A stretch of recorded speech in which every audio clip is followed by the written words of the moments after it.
Coffee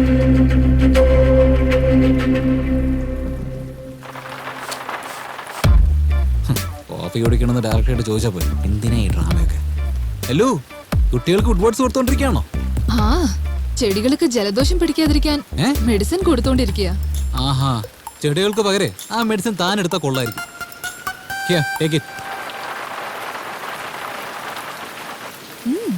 very sweet.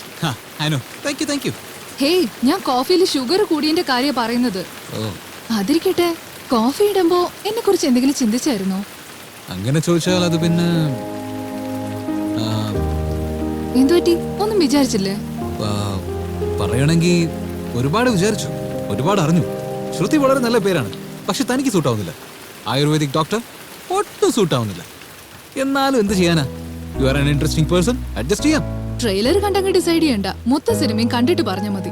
ഓഹോ, അല്ല താനെന്തിനാ മോതിരം ഡോളർ പോലെ കഴുത്തിലിട്ടിരിക്കുന്നത്? നന്നായിട്ടുണ്ടോ? ഓക്കെ. ആക്ച്വലി ഇതെന്റെ മുത്തശ്ശന്റെ മോതിരമാ. ഞാൻ കുഞ്ഞായിരിക്കുമ്പോ തന്നെ മരിച്ചു. സൂപ്പർ. അത് പിന്നെ തന്റെ മുത്തശ്ശനെ താൻ ഓർക്കുന്നത് കൊണ്ട് സൂപ്പർ എന്ന് പറഞ്ഞത്. ആക്ച്വലി ഇത് ഒരുക്കാനുള്ള പ്ലാനൊക്കെ ആയിരുന്നു. ഞാനാ സമ്മതിക്കാത്ത. ഇതൊരു സ്വർണ്ണായിട്ടല്ലാതെ ഒരു ഓർമ്മയായിട്ടാ ഞാൻ കാണുന്നത്. ഓർമ്മകളെക്കാൾ വിലപിടിപ്പുള്ളതായിട്ട് ലൈഫിൽ എന്താ ഉള്ളത്?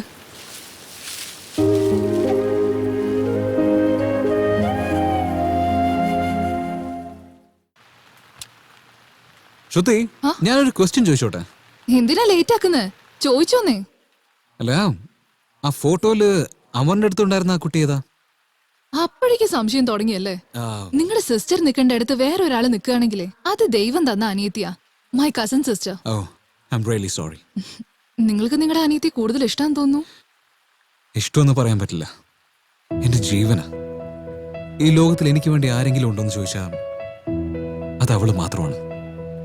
ലവ് ഫെയിലിയറായി ജീവിതം ഇനി എങ്ങനെ മുന്നോട്ട് കൊണ്ടുപോകുന്നുള്ള ഒരു അവസ്ഥയിൽ ഞാൻ ഉണ്ടായിരുന്നപ്പോ ജീവിതം ജയിക്കാനും തോൽക്കാനും മാത്രമല്ല, എല്ലാം നേരിടണമെന്ന് പറഞ്ഞ് എന്റെ ജീവിതം റൈറ്റ് ക്ലിക്ക് ചെയ്ത് റിഫ്രഷ് ചെയ്ത് എന്നെ വീണ്ടും ഒരു മനുഷ്യനാക്കി മാറ്റി. നിങ്ങൾക്ക് ലവ് ഫെയിലിയർ ആണോ? ഇപ്പൊ അതൊക്കെ എന്തിനാ? കോഫി കുടിക്കുമ്പോ കമ്പനി തന്നില്ല എന്ന് പറഞ്ഞ ഫീലായ ആളല്ലേ? ഇപ്പൊ വാ, ഞാൻ കമ്പനി തരാം. കപ്പ് കഴുകിയേക്കാം. പാർട്ട്ണർഷിപ്പ് ബാറ്റിംഗ് ചെയ്യുമ്പോഴാ കൊടുക്കേണ്ടത്. ഔട്ടായി കഴിഞ്ഞിട്ട് ഞാനൊരു കാര്യം പറഞ്ഞോട്ടെ? പറഞ്ഞോ. മോർണിംഗ് തൊട്ട് നിന്റെ കൂടെ ടൈം സ്പെൻഡ് ചെയ്തിട്ടും ഇതുവരെ എനിക്ക് നിന്നിൽ ഇൻട്രസ്റ്റിംഗ് ആയിട്ട് ഒന്നും തോന്നിയില്ലല്ലോ. പക്ഷെ ഇപ്പൊ നിന്റെ കഥയിൽ ഒരു ട്വിസ്റ്റ് കിട്ടിയിട്ടുണ്ട്. അതിരിക്കട്ടെ, ആ പെണ്ണാരാ? നിന്നെന്തിനാ ഒഴിവാക്കിയേ? അവളെ കുറിച്ച് ഓർമ്മിപ്പിക്കില്ലേ, അതിനെ കുറിച്ച് സംസാരിക്കാൻ എനിക്ക് താല്പര്യമില്ല. കൈവിട്ടു പോയതുകൊണ്ട് ദേഷ്യം ഉണ്ടായേക്കാം. ഹലോ, എനിക്ക് ദേഷ്യമൊന്നുമില്ല. അവളുടെ കല്യാണം കഴിഞ്ഞു. കല്യാണം കഴിഞ്ഞ പെണ്ണിനെ കുറിച്ച് സംസാരിക്കുന്ന വലിയ തെറ്റാ.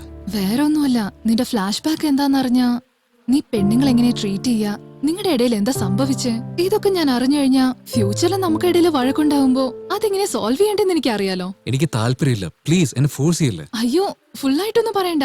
അറ്റ്ലീസ്റ്റ് ലാസ്റ്റ് ടൈം നിങ്ങൾ എപ്പോഴാ മീറ്റ് ചെയ്തെന്ന് പറഞ്ഞാ മതി. അവൾ എനിക്ക് വെഡിങ് കാർഡ് തരാൻ വേണ്ടി എന്നെ വിളിച്ചിരുന്നു. ഓഹോ, ലവറിന് തന്നെ വെഡിങ് കാർഡ് കൊടുക്കാൻ വിളിച്ചു അല്ലേ? സൂപ്പർ. പ്ലീസ് പ്ലീസ് മുഴുവനും പറയൂ. സോറി, അവള് എനിക്ക് ഓർക്കാൻ പോലും പറ്റുന്നില്ല.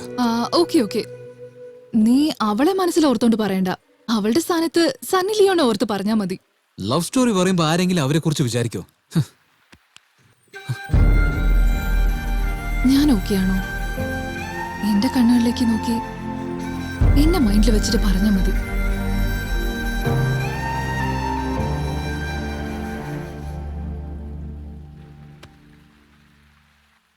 അവള് ശരിക്കും സ്ട്രെയിറ്റ് ഫോർവേഡാ.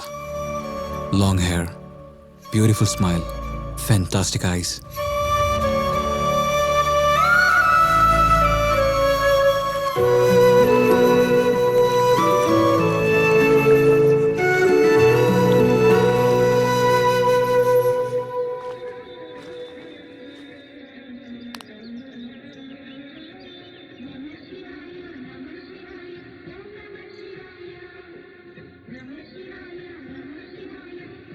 ഞാൻ ഇഷ്ടപ്പെട്ടിരുന്ന കുട്ടിയുടെ കല്യാണമാണ്.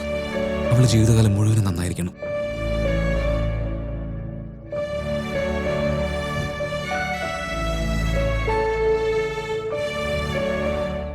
ധർമ്മദർശനത്തിന് വലിയ ക്യൂ ഉണ്ടാവും. 50 രൂപ ടിക്കറ്റിന് ചെറിക്കൂ, 500 രൂപ കൊടുത്താൽ ഗർഭഗൃഹത്തിലേക്ക് തന്നെ പോവാം. അതേ ഒരു 5000 കൊടുത്താൽ ദൈവം നമ്മുടെ വീട്ടിലെത്തും.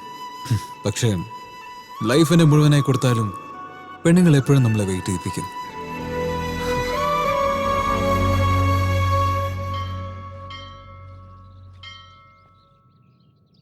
ഹായ്.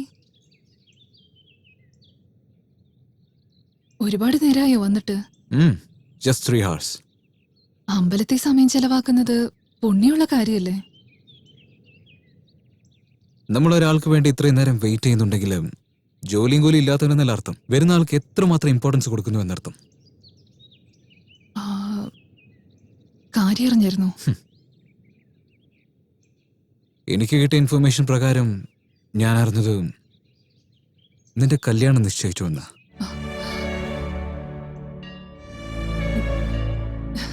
ഹേയ്, ഈ ഡ്രസ്സിൽ ഞാൻ എങ്ങനെയുണ്ട്? കൊള്ളാം, ഒരുപാട് നന്നായിട്ടുണ്ട്. കയ്യിൽ മൈലാഞ്ചി, നഖത്തിന് പോളിഷ്, മേക്കപ്പ്, ഹെയർ സ്റ്റൈൽ, നീ മിനുങ്ങുന്നുണ്ട്.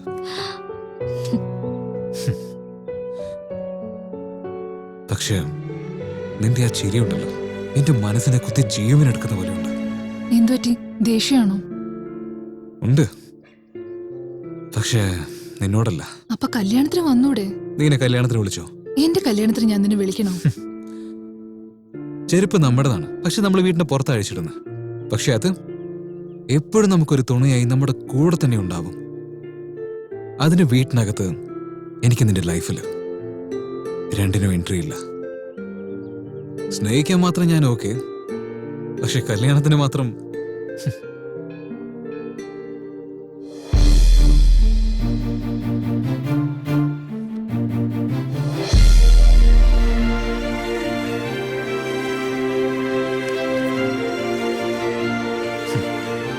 Hartley welcome. ഹാർട്ടിലുള്ള ഒരാളെ പുറത്ത് കളഞ്ഞിട്ട് ഹാർട്ട്ലി വെൽക്കം എന്ന് പറഞ്ഞ് വെഡിങ് കാർഡ് നിന്ന് കല്യാണത്തിന് ക്ഷണിക്കുന്നു.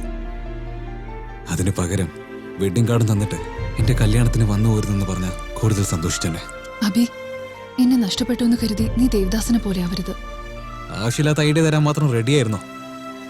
അതെ, തന്നെ പോലുള്ളവർക്ക് ഇതൊക്കെ വലിയ ആഗ്രഹമല്ലേ? ഞങ്ങളെ പോലുള്ള ചെക്കന്മാരെ താടിയും വെളുത്തി കയ്യിൽ കുപ്പിയും വെച്ച് റോഡ് തണ്ടിക്കൊണ്ടിരുന്ന നിങ്ങൾ ഹാപ്പി. അതെന്തിനാണെന്ന് വെച്ചാൽ നിന്റെ ഫ്രണ്ട്സിന്റെ അടുത്ത് എന്റെ ലൈഫിൽ ഒരു ദേവദാസ് ഉണ്ടെന്ന് പറഞ്ഞ് കാണിക്കാൻ വേണ്ടി. ഹേയ്, ഹാർട്ട് ബെഡ്റൂം, ഈ രണ്ടിൽ നിന്നും ഞങ്ങൾ ഒരിക്കലും പുറത്താക്കരുത്. എന്തിനാണെന്ന് വെച്ചാൽ ഞങ്ങൾ പോയതിനു ശേഷം വിഷമിക്കുന്നത് നിങ്ങളായിരിക്കും. എന്നാ ഞാൻ തന്നെ പോവാം.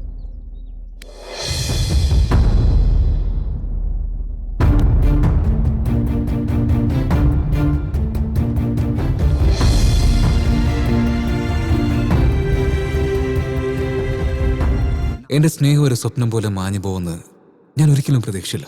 സ്നേഹിച്ചവണെന്നെ മറക്കുന്നത് എത്ര കഷ്ടമാണെന്ന് എനിക്ക് നന്നായിട്ട് അറിയാം. അവൾ മറ്റൊരാൾക്ക് ഭാര്യയാവാൻ പോകുന്നു. അവളുടെ ഓർമ്മയിൽ നിന്നും മനസ്സിൽ നിന്നും ജീവിതത്തിൽ നിന്നും എന്നെ എടുത്തു കളഞ്ഞിട്ട് ഒരു പുതിയ ജീവിതം തുടങ്ങണമെന്ന് ഈ പവിത്രമായ ഗംഗാജലം കൊണ്ട് കഴുകി അയക്കുന്നു. എന്റെ ഓർമ്മകളെല്ലാം നശിപ്പിച്ച് അവൾ സന്തോഷമായി ജീവിക്കാൻ അനുവദിക്കണേ. Evening 4 o'clock വന്നേക്ക്. എന്തേ, ജോലി ചെയ്യാൻ ആരുമില്ല അവിടെ?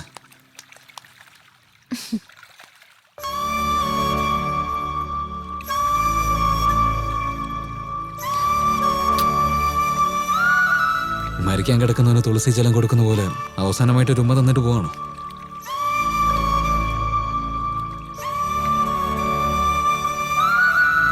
ഏ മഹി, എവിടെയാണെങ്കിലും സന്തോഷമായിട്ട് ജീവിക്കേ. All the best. മരിച്ചുകൊണ്ടിരുന്ന എന്റെ സ്നേഹത്തിന്റെ അവസാന ശ്വാസമായിരുന്നു അത്. പണത്തിന് മഹാലക്ഷ്മി, വിദ്യയ്ക്ക് സരസ്വതി. പക്ഷേ പ്രണയത്തിന് ആരുമില്ല. എന്റെ ലൈഫിൽ വൈഫായിരിക്കുന്നു വിചാരിച്ചു. പക്ഷെ അവൾ അവളുടെ ലൈഫ് നോക്കിപ്പോയി.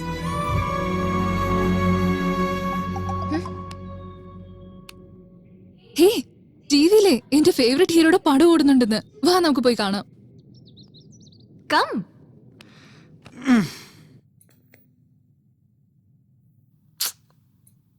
ഇങ്ങനെ 2G 3G 4G എന്ന് പറഞ്ഞ ടെക്നോളജി എത്ര ഡെവലപ്പ് ആയാലും ഈ ലവ് എന്ന് പറഞ്ഞ സാധനം ഉണ്ടല്ലോ, എപ്പോഴും എവർഗ്രീനാ. ലവേഴ്സാണ് മാറിക്കൊണ്ടിരിക്കുന്നത്. പ്രേമിക്കുന്ന സമയത്ത് പ്രേമം മാത്രമാണ് ജീവിതം എന്ന് എല്ലാവരും വിചാരിക്കും. എന്നാൽ ആ പ്രേമം കല്യാണത്തിലെത്തി അവസാനിക്കുമ്പോ ഫ്യൂച്ചർ, ഫാമിലി, ലൈഫ്, മണ്ണാങ്കട്ട, അത് ഇതെന്ന് നമ്മുടെ പ്രേമത്തിന്റെ പണി തീർക്കും. ശരിക്കും സ്നേഹം തന്നെയാണ് ജീവിതമെന്ന് ആരും മനസ്സിലാക്കുന്നില്ലല്ലോടാ. മൈ ഗോഡ്, പ്രേമിക്കുന്നവർ തമ്മിൽ പിരിഞ്ഞ ലവ് ഫെയിലായ പോലെ തന്നെയാണ്. മാനസിക നില തെറ്റും. എന്നാല് നമ്മുടെ ലവിൽ നമ്മൾ സ്ട്രോങ് അല്ലാത്ത സമയത്ത് ആർക്ക് എന്ത് ചെയ്യാനാ കഴിയുക? ആർക്കും ഒന്നും ചെയ്യാൻ കഴിയില്ല. പക്ഷെ ഒരു കാര്യം സത്യമാണ്, രണ്ടുപേർക്കും ഇഷ്ടമില്ലാതെ ഒരിക്കലും ആർക്കും കല്യാണം കഴിക്കാൻ കഴിയില്ല. ഇതാണ് സത്യം. നമ്മൾ ഇഷ്ടപ്പെട്ടവരെ കിട്ടുന്നതിന് വേണ്ടി അവസാനം വരെ ശ്രമിച്ചു കഴിഞ്ഞ എല്ലാ പ്രേമവും സക്സസ് ആവും. ആരാടാ നീ? Super sir. എന്ത് സൂപ്പറാടാ? എടാ, എങ്ങനെയെങ്കിലും സ്വന്തമാക്കാൻ വേണ്ടി ഇഷ്ടപ്പെട്ടില്ല എന്ന് പറഞ്ഞാലും പിന്നാലെ ചുറ്റിക്കറങ്ങുന്നത്, മിരട്ടുന്നതും ടോർച്ചറൊന്നും ചെയ്യാൻ പാടില്ലടാ. പ്രേമം എപ്പോഴും സ്നേഹം കൊണ്ട് മാത്രമേ സ്വന്തമാക്കാൻ കഴിയൂ. സർ, ഈ ലവ് എന്ന് പറയുന്നത് എങ്ങനെയാ ചെയ്യേണ്ടത് സർ? അത് ലവ് ആണെന്ന് നമ്മൾക്ക് എങ്ങനെയാ അറിയാം സർ? സിമ്പിളാടാ അനിയ, പറയുന്നത് കേട്ടോ. നമ്പർ 1, ആ പെണ്ണിന്റെ കണ്ണ് കാണുമ്പോ അതങ്ങനെ കണ്ടുകൊണ്ടേയിരിക്കണമെന്ന് തോന്നും. നമ്പർ 2, ആദ്യ മാത്രയിൽ കാണുമ്പോഴുണ്ടാവുന്ന പ്രേമത്തെക്കാളും അവളുടെ മനസ്സ് മനസ്സിലാക്കിയതിനു ശേഷം വരുന്ന സ്നേഹമുണ്ടല്ലോ, വളരെ സ്ട്രോങ് ആയിരിക്കും. നമ്പർ 3, അവളാണ് എന്റെ ലോകം എന്ന് മൈൻഡിൽ ഫിക്സ് ചെയ്തതിന് ശേഷം ഹാർട്ടിൽ നിന്നൊരു പ്രത്യേക ശബ്ദം ഉണ്ടാവും. ആ സമയത്തൊരു മെലോഡി സ്റ്റാർട്ടാവും. Excellent sir. പക്ഷെ ഒരു ചെറിയ ഡൗട്ട്, സത്യത്തിൽ അവർ ലവ് ചെയ്യുന്നു നമ്മൾക്ക് എങ്ങനെ അറിയാൻ പറ്റും സാർ?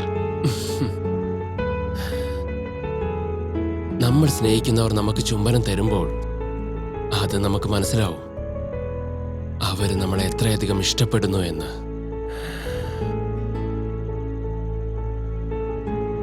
ലവില് PhD ചെയ്തിട്ടുള്ള സംശയം സർ. നിങ്ങളെ ലവ് സ്റ്റോറി ഒന്ന് പറയൂ സർ. എന്റെ ഒരു ബ്യൂട്ടിഫുൾ ലവ് സ്റ്റോറിയാ. എന്റെ പേര് അജയ്, ആ പെണ്ണിന്റെ പേര് അയ്യോ, ഛെ.